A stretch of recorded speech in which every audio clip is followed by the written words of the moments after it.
Ano yung mga challenges, in running a business? Yan naman ang pag-usapan natin. Thank you, Miss Joycey.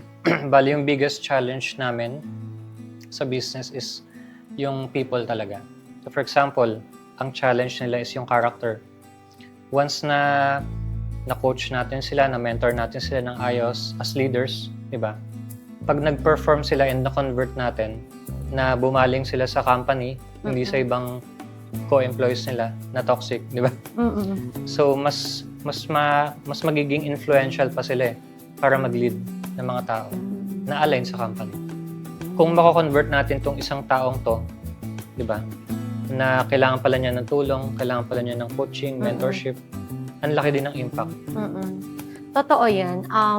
Kasi sa isang company, dalawa lang yan, yung cash flow and yung tao.